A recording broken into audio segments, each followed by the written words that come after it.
인생을 바른 길로 이끌어주는 책, 리드북, 리드라이프. 안녕하세요. 아나운서 정준영입니다. 반갑습니다. 이준기입니다. 인생이 바른 길로 나아가려면 부처님 가르침을 공부하고 이해하고 또 실천해야겠죠. 맞습니다. 그래서 오늘 우리 모두를 행복한 인생으로 이끌어줄 책 한 권을 소개해드릴까 합니다. 바로 부처님 일대기가 담긴 붓다입니다. 부처님께서는 한나라의 왕자로 태어나 생로병사의 고통에서 벗어나기 위해 출가하셨고 마침내 완전한 깨달음을 얻으셨습니다. 어떠세요? 그런 선택 할 수 있을까요? 저는 쉽지 않을 것 같아요. 특히 장차 왕이 되실 분이 모든 부귀영화를 버리고 길 위의 수행자가 되신다든지 또 6년 동안이나 하신 극도의 고행을 하루아침에 버리고 선정에 드시는 모습을 보면서 참 결단력과 실행력이 대단한 분이다라는 생각을 했습니다. 그렇습니다. 불교를 공부하면 공부할수록 부처님께서 얼마나 위대한 분이신지 느끼게 되는데요. 맞습니다. 우리가 미처 알지 못했던 부처님의 인간적이고 진솔한 모습을 담은 붓다의 저자, 동국대학교 윤재웅 총장님 모시겠습니다.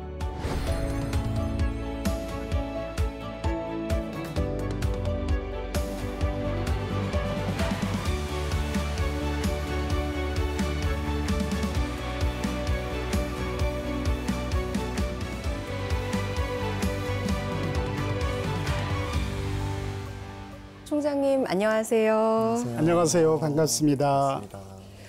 총장님, 제가 이 책이 눈길을 확 사로잡아서요. 겉모양도 예쁜데 읽는 것도 순식간이더라고요. 맞습니다. 이 책이 거의 780쪽 800페이지가 되는데 정말 시간 순삭이었습니다. 너무 재밌었고 또 이 장면 묘사가 굉장히 생생해서 제가 마치 부처님 시대에 들어간 듯한 그런 느낌을 받았습니다.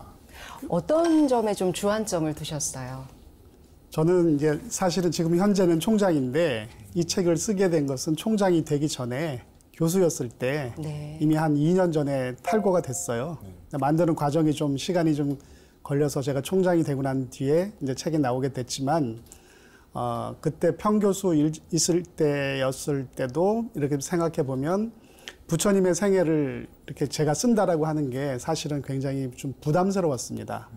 그래도 부처님의 생애를 재현해서 이렇게 쓴다고 한다면 이왕이면 2000년, 600년 전에 어떤 인물을 어떤 고고학 자료 보듯이 보는 게 아니라 마치 지금 이 시대에 우리가 부처님 옆에서 부처님이 어떤 활동을 하시는지 아주 세밀하게 관찰하는 그런 어떤 느낌이 들 수 있을 정도로 생생하게 묘사하는 게 굉장히 중요하다고 생각했습니다.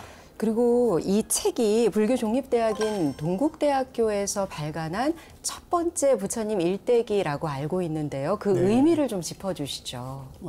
1978년도에 동국대학교 역경원에서 부처님의 생애라고 하는 문고본 책이 한번 나온 적이 있습니다. 근데 이 책은 본격적인 부처님의 생애를 다룬 책이긴 하지만 경전에 있는 내용들을 주로 이렇게 편집을 해서 이렇게 일반 독자들한테 그냥 전해주는 그런 내용의 책이라고 할 수 있고 지금 붓다라고 하는 책은 경전에 있는 내용을 단순하게 옮겨서 번역해서 서술하는 것이 아니고 부처님의 생애를 어떤 방식으로 이렇게 복원할 것인가에 대한 방법적인 고민을 좀 많이 했어요.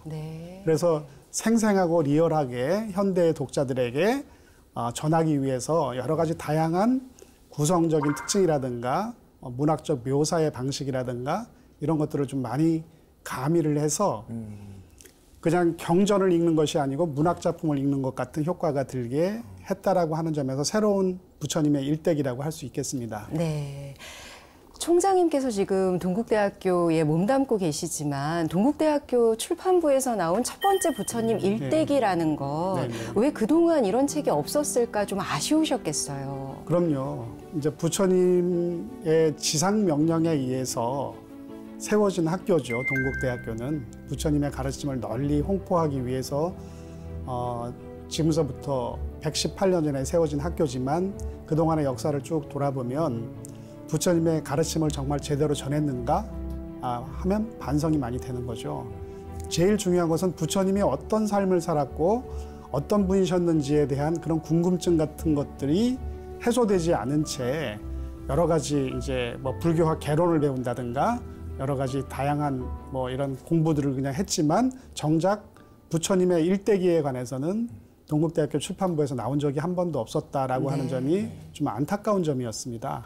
그래서 한 번은 하기는 해야 되는데 그 기회가 저한테 올 줄은 몰랐었죠. 네. 말씀하신 것처럼 이 책 붓다는 1978년 동국 역경원에서 간행한 부처님의 생애를 저본으로 하고 있죠. 그런데 현대적으로 굉장히 구성과 또 서술을 많이 바꿨다고 하셨어요. 구성을 조금 살펴보니까요.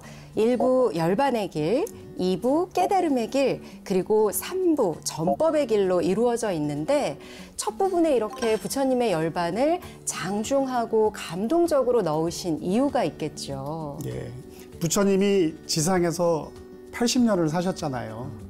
지금으로 말하면 80세 노인이신데 네. 80대 노인이 된 그 무렵이 제일 앞부분에 배치되는 거죠. 그래서 내가 곧 이제 한 3개월 뒤에 열반에 들 것이다 라고 하는 대목에서부터 이 붓다라고 하는 책의 첫 부분이 시작되는 겁니다. 그것은 왜 그러냐 하면 부처님 생에서 열반이 제일 중요하다. 네. 제일 하이라이트다. 성도도 중요하지만 잘 가시는 것.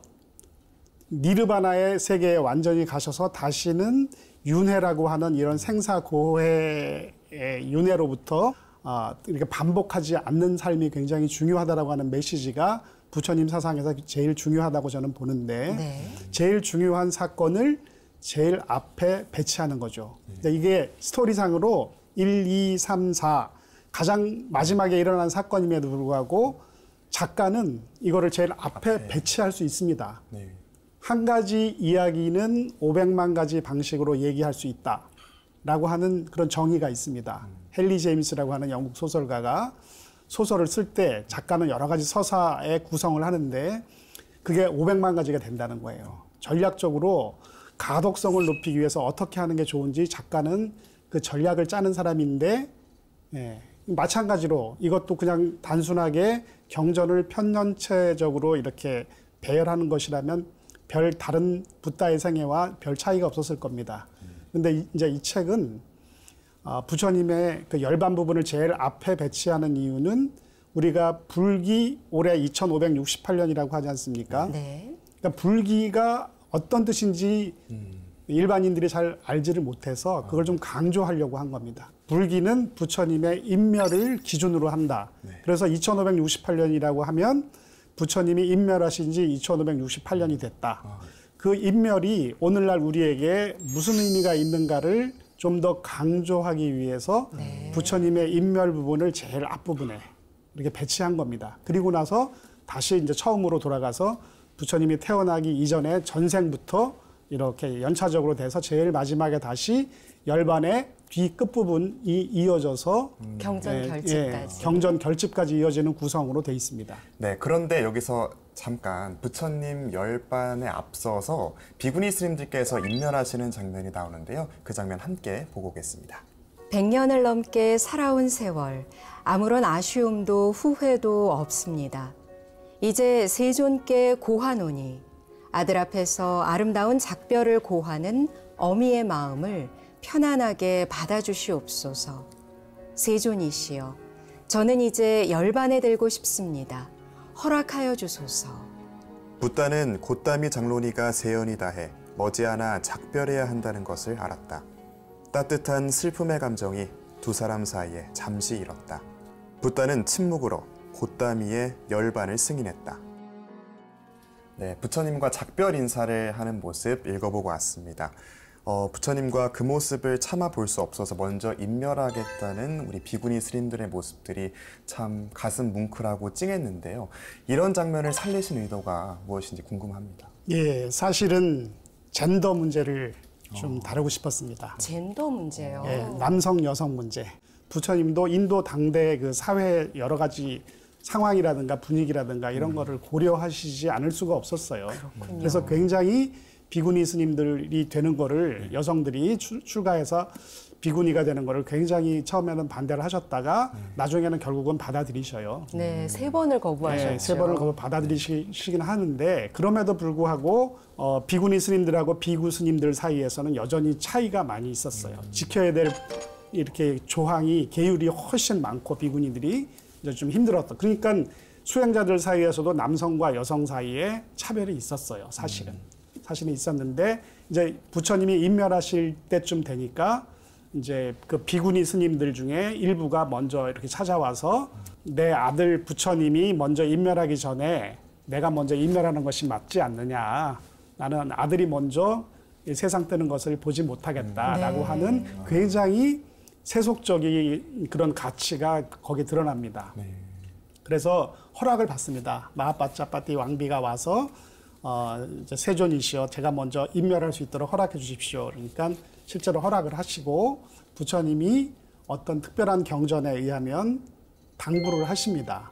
비구니 스님들한테 이왕 인멸을 하시려면 비구니 스님도 훌륭한 수행자라고 하는 것을 이 역사가 알 수 있도록 보여주십시오라고 합니다. 그래서 비구니 스님들이 다 아라한의 경지에 오르신 분들이기 때문에 신통을 사실은 쓰실 수 있으세요. 신통력이 있으시단 말이에요. 그러니까 공중부양도 하시고 상반신에서는 불이 나오고 하반신에서는 물이 나오고 한다든가 왼쪽 옆구리에서 물이 나오고 오른쪽 옆구리에서 불이 나오고 하는 그런 어떤 이 능력을 보여주시는 그런 대목이 이 붓다라고 하는 책의 앞부분에 사실은 좀 배치되어 있습니다. 서술이. 네, 굉장히 세세하게 묘사를 하셨더라고요. 네, 그래가지고 비구니 스님들도 이렇게 부처님 못지않게 훌륭한 경지에 오를 수 있다라고 하는 것을 증명해 보여라. 그래서 결국은 이렇게 무차평등, 남녀평등이 실제로 부처님 인멸하실 쯤에 대해서는 부처님께서 그렇게 허락을 하시고 증명을 이렇게 하셨다. 부처님도 여성을 굉장히 존중하셨다라고 하는 것을 좀 제가 특별히 강조하고 싶었어요. 그래서 그걸 앞부분에 일부러 배치한 겁니다. 네. 그리고 지금 이 장면이 지나고 나면 부처님께서 열반에 드시기 직전이 이제 묘사가 되고 있는데요. 그 장면은 제가 전해드리도록 하겠습니다. 산라숲에 이른 붓다는 아난다를 불렀다. 아난다여, 한 쌍의 산라나무 사이에 북쪽으로 머리를 둔 침상을 만들어라. 피곤하구나. 누워야겠다. 침상이 만들어지자 붓다는 발과 발을 포개고 마음을 챙기고 알아차리면서 오른쪽 옆구리로 사자처럼 누웠다. 한 쌍의 산라나무는 때 아닌 꽃들로 만개했다. 비구들아, 이것이 열의 최후의 설법이니라. 모든 현상은 소멸한다. 게으르지 말고 정진하라. 붓다는 늙어서도 청춘이었다. 팔순노인의 마지막 말이 용맹정진이었다. 붓다는 무려 50년간을 수행하고 깨닫고 깨달은 법을 전했다. 붓다의 포개진 두 발에 달빛이 부드럽게 흘러내렸다. 세상의 어느 빛이 파란만장한 붓다의 발을 이처럼 부드럽게 어루만질 수 있을까? 저는 이 말이 굉장히 인상적이었고 제 인생의 좌우명으로 삼고 싶을 만큼 정말 가슴 깊이 와닿았습니다. 제 책상에 포스트잇에 적어서 붙여놔야겠어요. 네, 그만큼 너무 인상적이었습니다. 사실 이 붓다를 저도 다 읽었습니다만 구절구절 참 감동적인 부분이 많았거든요. 다 소개해드리고 싶지만 시간상 저는 이 부분을 좀 전해드리고 싶습니다. 수고했어요. 수고하셨습니다. 이 마을 저 마을 먼 길 다니시느라 물집과 때먼지와 피고름이 잡히셨지요. 깎아놓은 상아 같던 튼튼한 두 발이 이제 늙은 낙타발처럼 푸석거리네요. 제 몸에 빛을 나눠드릴게요. 제 몸의 빛으로 씻어드릴게요. 잘 가세요, 붓다요. 잘 가세요, 붓다요. 푸른 허공 가운데를 무한 폭포처럼 흘러내리는 달빛의 노래였다. 부처님 열반을 다룬 내용들은 정말 다양한 책에서 만날 수가 있는데요. 저는 이 부분이 굉장히 가슴 뭉클했습니다. 왜 그럴까 혼자 곰곰이 생각을 해보니까 달빛의 노래가 함께여서 그렇지 않았을까 싶었는데요. 네. 이렇게 중간중간에 있는 시라고 할까요? 아니면 개송이라고 할까요? 총장님께서 직접 쓰셨습니까? 네, 그렇습니다. 이제 저는 작가로서 혹은 편집자로서 부처님이 그런 어떤 상태에 이르렀을 때 독자들한테 어떻게 전해야 될까 고민을 많이 하게 되는데 네. 달빛이라고 하는 서술자가 새로 생긴 겁니다. 그러니까 이렇게 작가가 직접 서술하는 것도 아니고 사람이 아닌 달빛이라든가 바람이라든가 혹은 천신이라든가 여러 가지 다양한 형태의 그런 존재물들이 서술자로 등장을 해서 부처님의 그 어떤 삶의 어떤 아름답고 거룩한 모습에 대해서 함께 동참하는 그런 구조를 가지고 있습니다. 네. 그래서 이거는 자연물도 달빛도 부처님의 그 위대한 열반을 찬양하는 그런 형태인데 이게 한 780페이지에 달하는 장대한 서사물이다 보니까 이게 이야기로만 계속 이어지면 좀 지루한 감이 있어요. 그래서 독서의 어떤 리듬을 좀 살리기 위해서 중간중간에 지루할 만하면 운문이 좀 들어가는 거죠. 그거는 부처님 설법의 특징도 기본적으로 부처님이 이렇게 말씀을 잘 하시고 나서 눈높이에 맞춰서 네. 요즘 말로 말하면 눈높이 교육이죠. 교육을 너무 잘하셨어요. 설법을 하시고 나면 대부분은 끝에 이렇게 개송을 통해서 집약하고 압축해서 사람들이 기억하기 쉬운 라임이 있는 운이 있는 그런 문장으로 다시 또 말씀을 하셔요. 이게 그 부처님 당시에 부처님의 설법의 수사법의 굉장히 중요한 특성을 벤치마킹을 좀 한 거죠. 네. 벤치마킹을 좀 해서 오늘날의 독자에게도 부처님이 훌륭한 시인이셨다라고 하는 것을 알게 모르게 좀 전해주고 싶었습니다. 중간중간 운문을 넣으신 이유, 그리고 붓다를 더 제대로 감상하는 방법까지 말씀을 해주셨는데요. 열반의 감동 다음으로 2부에서는 부처님의 전생에 대한 내용이 이어지는데요. 어찌 보면 일대기를 다루는 책에서 부처님의 전생을 다루시는 이유가 또 궁금하기도 하고 또 시청자분들께 소개해드리고 싶은 장면도 있으실 것 같아요. 부처님의 생애는 지상에서의 80년이잖아요. 근데 부처님은 80년만 사신 게 아니고 80년 사시기까지 그 이전의 생이 또 굉장히 많이 있었다. 자타카라고 부처님의 이 전생담을 다루고 있는 그런 책을 이렇게 보면 부처님이 한 560회 정도 윤회 전생을 하셨다는 그런 기록들이 있습니다. 어떤 코끼리의 삶을 살았다, 원숭이의 삶도 살았다, 또 호랑이, 배고픈 호랑이를 위해서 스스로 몸을 던진 왕자님의 삶을 살기도 했고, 매에게 쫓기는 비둘기를 구하기 위해서 일부러 자기 허벅지를 잘라내는 그런 삶도 살고 여러 가지 그 전생에 여러 가지 삶을 사시는 거예요. 근데 그 모든 특징이 뭐냐? 모든 특징이 뭐냐면 다 베푸는 거예요. 보시하는 거예요. 네.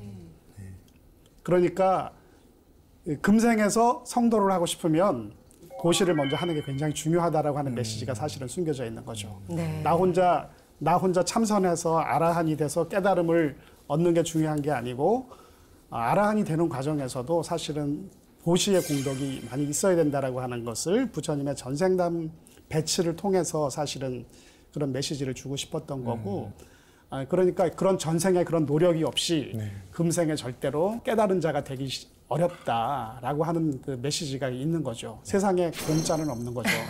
네. 지금 총장님께서 쭉 설명을 해주신 이 본생담 가운데 일부잖아요. 네네. 근데 이 붓다 책이 전체적으로 마치 한 편의 소설을 보듯 혹은 영화를 보듯 굉장히 생생하고 재미있는데 네. 특히 이 전생담, 본생담 부분은 우리 어린 자녀들하고 읽기도 참 재미있겠다라는 생각이 들었습니다. 네. 네. 이렇게 부처님의 일대기를 전생에서부터 그리고 태어나셔서 인멸하시고 이후에 경전 결집 과정에 이르기까지 상당히 방대한 분량인데요. 이 분량을 다 저자로서 담으시기가 고민이 많으셨을 것 같아요. 많죠. 이게 부처님의 80년생에만이 아니라 전생도 있는데 에피소드들이 얼마나 많겠어요. 사건들이 얼마나 많겠어요. 그중에 어떤 사건을 고를 것인가. 또 이거를 어떻게 기술할 것인가. 또 부처님은 위대한 분이라고 우리가 보통 알고 있지만 부처님도 인간인데 네. 인간으로서의 번민과 고뇌와 갈등이 없었겠는가. 이런 것들을 어떻게 적절하게 배치를 해서 현대인들이 부처님도 우리와 똑같은 인간이셨구나 라고 하는 걸 느끼게 할 것인가. 그래서 이게 사실과 굉장히 가깝게 그럴듯하게, 이게 원래 픽션이라고 하는 말 자체가요, 그럴듯하다는 뜻이 있어요. 네. 현실에서 꼭 일어날 것 같은 그런 착각이 들게 써야 되는 거예요. 너무 위대한 인물로 쓰면 공중에 붕 떠 있는 인물처럼 묘사되기 쉽고, 너무 이렇게 교훈적으로 쓰면 재미가 없고, 부처님도 이렇게 마녀의 유혹을 받아요. 네네. 마녀라고 하는 캐릭터들이 등장하는데 사실은 그런 캐릭터가 실제로 있다기보다는 사람 마음속에서, 자기 마음속에서 일어나는 온갖 그런 갈등을 그렇게 캐릭터라이저화 해가지고 마녀의 이름도 다 있어요. 마녀의 세 딸인데 이름 다 있고 그러는데, 하여튼 그렇게 해서 마치 실제로 그런 일이 일어나는 것처럼 우리 눈에 보이듯이, 귀에 막 바로 들리듯이 우리 오감에 이렇게 호소할 수 있게 감각적으로 묘사하는 게 훨씬 가독성이 높다. 네. 훨씬 가독성이 높고, 독자들이 영화나 드라마나 뮤지컬을 보는 것처럼 굉장히 빨려들 수 있다. 잘 전달하는 게 중요하잖아요. 이렇게 의미를 잘 전달하고 감동을 잘 전달하기 위한 그런 비히클, 그런 도구가 필요한데, 네. 예, 그래서 이게 문학적인 묘사라고 하는 것이 그냥 사실을 이렇게 직설적으로 나열하는 것보다 그런 점에서 훨씬 효율적이다. 네. 라는 생각을 하게 됐고, 역대에 나와 있는 부처님의 생애를 다룬 책들에 비해서는 가장 그런 문학적 묘사라든가 여러 가지 다양한 장치가 좀 풍부하게 돼 있지 않나, 그렇게 생각합니다. 네. 아무래도 책을 쓰실 때 이렇게 20대 중반의 어떤 초보불자부터 네. 또 다양한 불자가 아닌 분들이나 또 일반 대중 어디에다가 중점을 두고, 그러니까 어떤 독자들을 대상으로 해야 할까, 이런 부분도 고민이셨을 것 같아요. 고민이죠. 사실은 거기에 보면 7살 위사카라고 하는 캐릭터도 등장하고, 또 120살 된 아시타 선인도 등장하고, 네, 이 남녀의 신분 차이라든가 나이 차이라든가 상관없이 굉장히 많은 다양한 연령의 계층의 캐릭터들이 사실은 등장합니다. 그런데 제가 제일 이제 좀 중점을 두고 이런 독자들이 좀 읽어줬으면 하고 바라는 것은 특히 젊은이들, 중고등학교 대학생들이 읽어서도 이거 참 재밌구나. 네. 부처님 가르침이 너무 어려운 건 아닌 거구나. 부처님 가르침 잘못하면 굉장히 어렵게 받아들이거든요. 반야신경 다 읽고 나면 굉장히 어렵잖아요. 무슨 말인지 모르겠고, 금강경도 쉬운 말로 번역한다고 해도 그 말이 그 말인 것 같고, 이게 언어 유희인 것 같고 막 어렵단 말이에요. 네. 근데 부처님의 가르침이 그렇게 어렵지 않은데 이게 전하는 방법이 뭐가 잘못됐구나 하는 생각을 해서 될 수 있으면 쉽게 편안하게 전달하려고 노력을 많이 했다. 그런 방법을 위해서 문학적 디테일이 좀 필요했다. 그런 겁니다. 총장님의 방금 말씀하신 의도가 딱 맞아떨어진 게, 저는 20대 중반의 초보 불자로서 부처님은 절대적이고 우리 인간과는 전혀 다른 사람이다라는 느낌을 처음에 받았었는데, 이 붓다라는 책을 읽고 부처님도 우리 인간과 비슷한 사람이구나, 비슷한 분이구나라는 걸 깨달을 수 있었습니다. 특히 깨달음을 이루신 후에 모든 인연에 감사하는 대목이 나오는데요. 그 장면 같이 보고 오시죠. 시타르타는 자신의 깨달음을 도운 모든 인연에게 감사했다. 수메다 보살을 비롯한 전생의 수많은 모습들에 감사했고, 부모님께 감사했으며 사랑하는 아내와 아들과 가르침을 준 스승들을 향해 감사를 표했다. 우유쌀죽을 준 수자따와 꾸사풀을 깔아준 소띠아에게 감사했다. 마지막으로는 땅에 뿌리를 내리고 하늘을 향해 가지를 뻗어서 하늘과 땅을 이어주는 나무에게 감사했다. 총장님께서 지금 들으신 이 구절 아마 직접 쓰셨으니까 생생하실 텐데요. 감사하다라는 표현이 이 짧은 구절 안에 6번 정도 나오는데, 제가 보면서 아니 이미 깨달음을 이루신 분인데 이렇게 자신의 어떤 깨달음을 널리 대중에게 회향하시는 모습이 겸손하시달까요? 아니면 참 자상하시달까요? 이런 네. 느낌을 받았습니다. 부처님께서 전생에 인연부터 나무까지 감사하다는 표현을 하고 계신데, 이 부분이 경전에도 나오는 부분인가요? 없어요. 경자대는 그렇게 지금 제가 작가로서 이렇게 묘사한 것처럼 구체적이고 적극적으로 감사하다는 그런 표현은 없는데 네. 제가 가만히 생각해 보니까 위대한 깨달은 분이 그 위대함이 어디서부터 기원하는지에 대해서 스스로 생각하시고 하나하나 모든 인연들이 다 소중하고 귀하다라고 하는 것을 표현했을 법하다. 네. 당연히 그렇게 표현했을 법하다라고 저는 생각을 하는 거예요. 왜냐하면 부처님의 가르침의 기본 특성은 인연법이잖아요. 네. 부처님이 그냥 생긴 게 아니고 다 전생에서부터의 수많은 보시공덕을 통해서 지금의 내가 생긴 거고, 그러니까 다 기본적으로 고마워해야 되고 감사해야 되는 게 당연한 겁니다. 네. 보통 부처님의 성도 장면의 제일 핵심 키워드는 승리입니다. 승리. 모든 우주의 법칙을 깨달은 진정한 승리자. 스스로를 이긴 사람. 그것은 서양의 철학자들이나 서양의 예술가들에도 굉장히 큰 감명을 줘서 리하르트 바그너 같은 음악가도 승리자라고 하는 부처님의 일대기를 다루는 그 음악을 만들려고 그렇게 결심한 그런 대목도 있는 것처럼 부처님의 성도는 보통은 승리로 표현하는 거예요. 근데 저는 작가로서 똑같이 그렇게 하기가 싫고 감사할 줄 아는 분, 감사할 줄 아는 분으로 좀 캐릭터를 조금 약간 이렇게 조정을 했다고 할까? 예, 그리고 사실은 아쇼카 나무라고 무수나무 가지를 잡고 어머니가 네. 무수나무 가지를 잡는 순간에 태어나셨죠. 산기가 온 거예요. 그리고 잠부나무 밑에서 어린 태자 시절에 잠부나무 밑에 가서 명상을 해요. 그 애가 안 보이니까 난리가 났어요. 예, 왜냐하면 밖에 농경 축제 날 행사 때 갔는데 애가 안 보이는 거예요. 그래서 보니까 애가 왕자가 어디 갔나 보니까 잠부나무 밑에서 혼자 조용히 명상을 하고 있는 거예요. 예, 그 명상법이 사실은 수많은 시행착오를 거쳐서 나중에 6년간 고행을 하고 이래도 안 되고 저래도 안 되고 실패를 했을 때 다시 삐빨라나무 아래 가서 어렸을 때 잠부나무 밑에 가서 하던 명상법을 샤카족의 그 고유의 명상법을 돌려서 하는 거예요.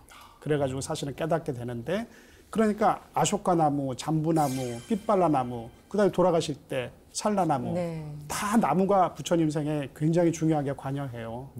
그 인도의 풍습이나 인도의 생태 환경을 보면 나무가 없이는 살 수가 없어요. 너무 더운 나라니까 나무 그늘이 있어야 돼요. 나무 그늘에서 잠자야 되고, 나무 그늘에서 쉬어야 되고, 나무 그늘에서 공부해야 되고, 나무 그늘에서 명상해야 되고, 숲에 가서 하면 더 좋고. 나무는 생태적으로도 굉장히 중요한 게 광합성을 하잖아요. 하늘에 빛을 빨아들이고 땅에 물을 빨아들여서 물과 빛을 연결시키잖아요. 그리고 이 산소를 머금고 이산화탄소를 내뱉고 하는 거는 사람이 하는 거지만 나무는 반대로 하잖아요. 나무는 사람과 반대란 말이에요. 나무는 이산화탄소를 흡수하고 산소를 내뱉고, 사람은 나무가 내뱉는 산소를 흡수하고 이산화탄소를 내뱉고 하는 그런 걸 하는 걸 보면 나무와 인간들 사이에서는 굉장히 서로 교호적인 그런 작용이 있기 때문에 이게 생내적으로 서로에게 도움을 주는 관계라는 거예요. 네. 특히 부처님은 나무로부터 큰 도움을 많이 받은 거죠. 그래서 감사한 거예요.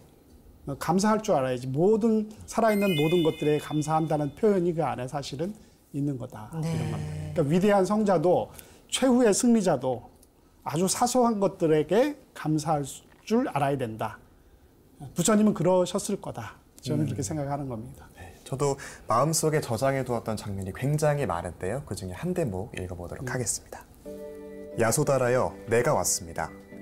한때는 이 나라의 태자이자 라훌라의 아버지, 야소다라의 지압이었던 시타르타 태자입니다. 늦어서 미안하고 기다려줘서 고맙습니다.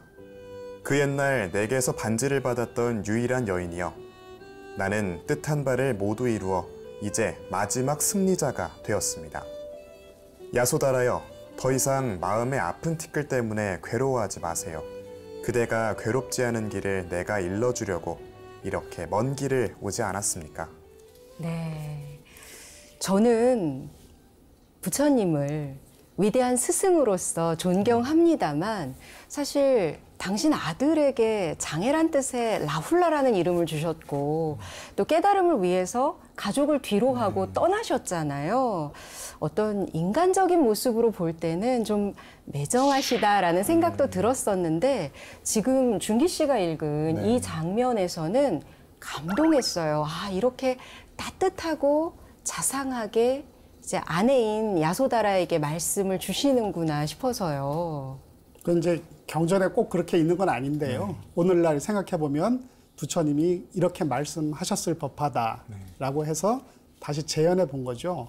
그러니까 TV 드라마나 영화라면 충분히 이런 게 가능하다고 싶었어요. 부처님의 인간적인 모습, 또 이제 지금은 출가를 해서 세속의 인연은 끊었지만 다시 고향으로 돌아와서 전 아내를 그런 만나는 대목이거든요, 이게. 그래서 이제 시다르다가 이제 부처님이 성인이 되셔가지고 찾아오시죠. 방으로 들어와서 부처님이 아무 말씀도 안 하셨을까? 라고 생각을 해보니까 아닌 거예요. 뭐라고 위로의 말을 하셨을 거예요. 근데 야소다라는 한 말도 못 해요. 부처님한테 왜 이제 왔어요? 하면서 가슴에 파묻혀서 뭐 이렇게 주먹으로 가슴을 때리거나 눈물을 흘리거나 하는 것도 아니고 한마디도 못한 채 부처님의 발만 내려다보면서 눈물을 뚝뚝 흘려서 부처님의 발등에 야소다라의 눈물이 흥건하게 적시는 그런 대목이 있고 부처님한테 겉으로는 못하고 속마음으로 노래하는 대목이 그 책 속에 야소다라의 속마음이 잘 이렇게 나타나 있어요. 내가 당신을 키스를 할까봐 겁이 나요. 뭐 이런 대목도 있고 약간 지금으로 보면 약간 두 위대한 인물들 사이에 이런 대화가 오가도 되나 할 정도로 약간 오글거리는 그런 대목들도 사실은 굉장히 현대 독자들한테는 있을 법한 대화다. 그렇게 보는 거죠. 총장님의 말씀을 들으면서 느꼈던 게 정말 장면 장면이 한 편의 영화 같고 드라마 같다라는 느낌을 받았습니다. 저는 특히 감동적이었던 장면이 이제 부처님께서 전법의 길을 떠나시고 설법하시는 장면이었는데요. 그 가운데 한 부분 총장님과 함께 읽어보고 싶습니다. 보라, 저것은 산봉우리에 타오르고 있는 불이다. 탄다는 것은 무엇인가? 지금 모든 게 타오르고 있다. 눈이 타고 있다. 눈에 비치는 형상이 타고 있다. 그 형상을 인식하는 생각도 모두 타고 있다. 손이나 피부를 통해 뜨겁다고 느껴지는 감각이 타고 있고 그 감각을 조건으로 생겨나는 즐거움과 괴로움과 즐겁지도 괴롭지도 않은 느낌들이 모두 타고 있다. 그것들은 무엇 때문에 타고 있는가? 욕심의 불, 성냄의 불, 어리석음의 불로 인해 타고 있는 것이다. 수행자여, 이것을 바로 보는 사람은 모든 것에 대한 애착이 없어지리라. 애착이 없어지면 그는 영원한 행복을 누릴 것이다. 총장님께서 이 부분을 한번 설명해 주시면 어떨까요? 그게 이제 욕망이라고 하는 것이 불의 상징인 겁니다. 인간은 욕망에 휩싸여 있다. 무슨 욕망들이 많잖아요. 그게 불이라는 거예요. 그 욕망이라고 하는 것의 대표적인 것이 성냄, 욕심, 어리석음, 탐진치, 우리가 소위 말해서 삼독이라고 하는 것, 그 삼독의 욕심, 삼독의 불길만 잘 사로잡아도 마음의 평화를 얻을 수 있다라고 말씀을 하시는 건데 그동안에 이 결발외도라고 불리는 머리를 이렇게 묶고 수행생활하던 결발외도라고 하던 그런 사람들이 그동안에 전부 불을 섬기고 있었는데 부처님 말씀을 듣고 보니 불을 섬겨가지고는 너무너무 안 되는 거예요. 부처님 가르침의 제일 최종 궁극점인 니르바나라고 하는 것은 해탈이라고 하는 것은 불을 끈다는 뜻이에요. 불을 끈다. 모든 인간의 들끓는 욕망을 잠재우지 못하면 그것을 끄지 못하면 어렵다라고 하는 것이 그 지금 읽으신 산상설법의 중요한 핵심이에요. 그러니까 이게 삼독심을 제거하고 욕심과 성냄과 어리석음 이 세 가지만 제거할 줄 알면 수행자들은 누구든지 다 아라한의 경지에 올라갈 수 있고 일반 제가 신도들도 일반인들도 이 세 가지만 잘하면 굳이 출가해서 수행을 하지 않아도 집에서 마음의 평화를 얻을 수 있다. 삼독심을 제거하는 게 굉장히 중요한 거다. 그런 말씀이 그 지금 초기 전법에서 굉장히 중요한 표현인 거죠. 네. 붓다 이 800쪽에 가까운 책 가운데 저희가 여러 구절을 전해드렸잖아요. 그렇다면 총장님께서 저자로서 독자들에게 꼭 전하고 싶은 한 장면이 있으실 것 같습니다. 그래요. 네. 저도 제 체험을 많이 얘기를 해보면 저도 학교 교수 생활을 할 때 한때 보직 생활을 한 적이 있었어요. 학교에 무슨 실장, 처장, 뭐 학장 소임을 네, 네. 그런 소임을 맡았는데 그걸 하다 보니까 교수 본연의 연구, 교육이 소홀해지는 거예요. 교수는 연구하고 교육하고 하는 게 본업인데 이렇게 소임을 맡다 보면 행정일을 소위 맡다 보면 그게 잘 안 되는 거예요. 근데 부처님 제자 중에 이렇게 행정 소임을 너무 열심히 맡다가 수행자로서 역할을 못한 사람이 있어요. 제가 보기에는 아난다라고 하는 굉장히 독특한 매력적인 캐릭터인데 이 아난다는 부처님의 옆에서 수행하는 수행비서예요. 네, 오랜 시간 시봉했죠. 비서실장. 지금으로 말하면 그냥 비서실장. 시봉하는 분이었는데 25년 동안 했어요. 머리가 너무 좋아. 기억력이 너무 좋아서 부처님의 말씀을 모두 다 기억해. 부처님이 여기서 이 말씀하셨고 저기서 저 말씀하셨고를 다 기억하는 기억력의 대마왕이라 완전 끝판왕이라. 네. 그래서 본인이 마음만 먹으면 언제든지 자기도 아라한의 경지에 이제 깨달은 사람의 경지에 갈 수 있다고 늘 그렇게 자만했어요. 마하가섭이라고 하는 마하까사빠라고 하는 제일 큰 형님께서 그 걱정해서 이보게 이 사람아 아나나 지금은 부처님이 살아계셔서 다행이지 부처님 만약에 열반하시고 나면 그 뒤는 너는 어떡하려고 그러느냐. 빨리 열심히 수행해서 너도 깨달은 사람이 돼야 되지 않겠느냐. 저는 부처님이 어디서 무슨 말씀을 다 하셨는지 다 알기 때문에 제가 마음만 먹으면 언제든지 할 수 있습니다. 그렇게 자만해요. 근데 막상 부처님께서 이제 열반에 드신다고 하고 큰일 난 거예요, 이제. 이거 자기는 이제 깨닫지도 못하고 그래서 막 안절부절 못하고. 근데 마하까사빠가 옛날에 한 말이 생각나는 거예요. 그래서 피눈물이 막 나는 거예요. 내가 그때 형님의 말씀을 듣고 이렇게 했으면 좋았을 텐데 내가 왜 실천하지 못했을까 하고 막 후회해요. 그래서 결국은 부처님이 임면하실 때까지 못 깨달아요. 부처님의 최측근 제자가. 이게 굉장히 슬픈 일이죠. 그 대목이 제가 좀 가장 좋아하는 그런 대목이고 후회하는 그런 대목인데 그 대목을 제가 같이 한번 읽어보겠습니다. 아난다여, 아는 것과 수행하는 것은 다르다오. 때늦지 않게 정진해야 합니다. 세존께서 언제까지 기다려 주시지 않습니다. 아난다는 피눈물이 솟았다. 아는 것과 수행하는 것은 다르다. 붓다의 가르침을 다른 사람들에게 앵무새처럼 옮겨서 무얼 하겠는가? 스스로 실천하여 붓다의 경지에 오르지 않는다면 아무 소용없는 게 붓다 가르침의 핵심이 아니던가. 천번 만번 맞는 말이다. 그럼 어떻게 해야 하는가? 아난다는 그것이 통한의 아픔으로 느껴지다가 문득 붓다가 들려주던 개송이 떠올랐다. 잠 못 드는 사람에게 밤은 길고 피곤한 나그네의 길이 멀듯이 진리를 모르는 어리석은 이에겐 생사의 밤은 길고도 멀어라. 보기에는 예쁘고 사랑스러운 꽃이 빛깔만 곱고 향기가 없듯 아무리 훌륭하고 아름다운 말도 행하지 않으면 보람이 없네. 네, 이런 구절입니다. 행하지 않으면 보람이 없네. 네. 지금 총장님께서 읽어주신 구절까지 이렇게 붓다 이 책을 쭉 살펴봤는데요. 불자에게도 또 일반 대중에게도 젊은 세대에게도 또 어르신들에게도 이렇게 남녀노소를 다 떠나서 재미있고 감동적으로 다가갈 수 있는 이 책의 내용을 담으신 데는 또 인도에 성지순례를 다녀오셨던 것도 큰 바탕이 되지 않으셨을까 싶거든요. 원고를 집필한 한 사람으로서 현장에 가보고 싶었습니다. 네. 그래서 마침 사전 답사팀이 인도를 가는 계획이 있어서 그 사전 답사팀에 따라갔었습니다. 따라가서 1167km를 그대로, 네. 물론 걸어서 가는 건 아니고 차로 이렇게 다니면서 여기서 숙박을 해야 되는 곳이구나, 여기서 음식을 먹는 곳이구나, 여기에서 휴식을 하는 곳이구나, 다 점검하는 그 팀에 이제 가는 겁니다. 그 성지순례 답사팀에 참가하면서 느꼈던 거는 아, 여기가 부처님이 실제로 머무셨던 곳이구나. 부처님이 지나가셨던 곳이구나. 부처님께서 그때 이런 말씀을 하셨을 것 같다. 부처님께서 이런 표정을 지으셨을 것 같다.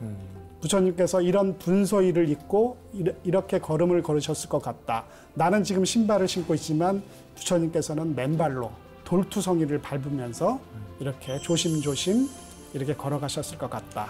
그런 감정이입, 동일체 느낌, 그런 거를 가져보는 거죠. 네. 부처님 느끼기. 예, 부처님 느끼기 경험이 굉장히 중요한 겁니다. 이 책을 통해서도 당시 인도 순례 당시의 사진들을 만나볼 수가 있는데요. 해봉 자승 큰 스님께서 인도 순례 당시에 이 책의 최종 교정본을 감수해 주셨다는 이야기를 들었습니다. 예, 그러니까 이제 이 붓다라고 하는 책은 자승 스님께서, 자승 대종사께서 바라셨던 책입니다.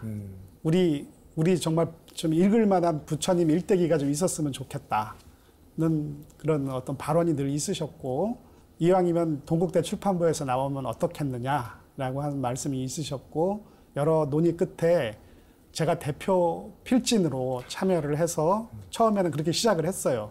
이제 하다 보니까 대표 필진이 그냥 거의 작업의 대부분을 하다가 보니까 무슨 편찬위원회 이름으로 처음에 내려고 했다가 그게 여의치 않아서 그냥 대부분 집필을 한 저하고 이제 이 책의 주요한 기획을 한 출판사 대표하고 공동 저자 형태로 이제 나오긴 했지만, 사실은 자승 대종사님의 큰 원력이 이 책의 출발에 중요한 그런 계기가 되었다라고 볼 수 있고, 네. 인도 성지순례를 가시기 전에 이 가제본을 가지고 가셨어요. 그때는 책이 안 나왔으니까 가제본을 가져가서 어디 오자가 있는지 혹은 잘못된 서술된 부분이 없는지를 검수하기 위해서 하루하루 걷고 텐트에서 쉬실 때 꼭 몇 페이지씩인가를 읽으셨다고 그렇게 얘기를 들었습니다. 그래서 다 읽고 나셔서 이만하면 괜찮다라고 흡족해 하셨다고 하는 얘기를 제가 전해 들었습니다. 네.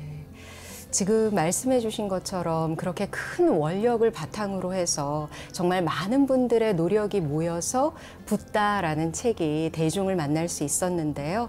저자로서 독자에게 꼭 주고 싶은 말씀 있으시다면요.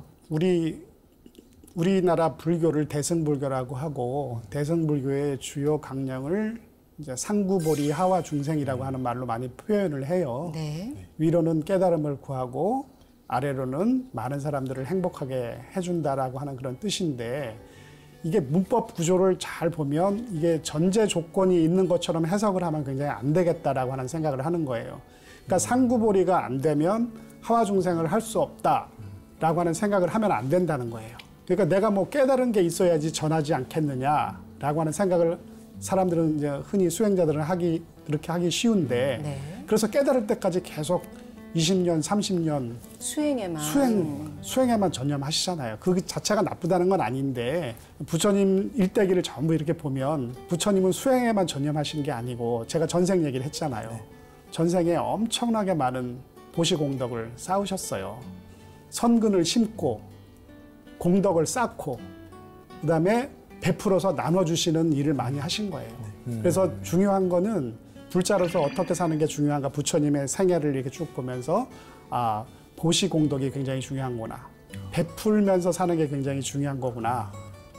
그러니까 깨달으려고 이렇게 좌선을 하고 하는 것도 굉장히 중요하지만, 일단은 옆에 있는 사람들에게, 아픈 사람들에게, 외로운 사람들에게 먼저 힘이 돼주고 도움을 주고 하는 일이 훨씬 현실적이고 훨씬 그게 실천 가능한 거다. 네.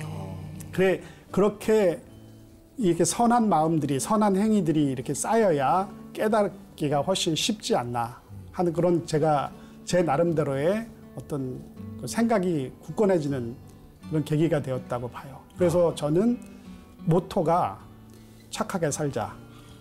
5가지, 5글자로 줄이면 착하게 사는 길만이 불자의 삶이다라고 하는 그 부처님의 가르침을 그렇게 요약할 수 있다고 보고, 착하게 살다가 보면 깨달음에 이르는 길이 굉장히 빨리 오고 쉽게 올 수 있다라고 하는 그런 생각을 갖고 있고, 그런 얘기를 좀 우리 독자분들한테 공유하고 싶어요.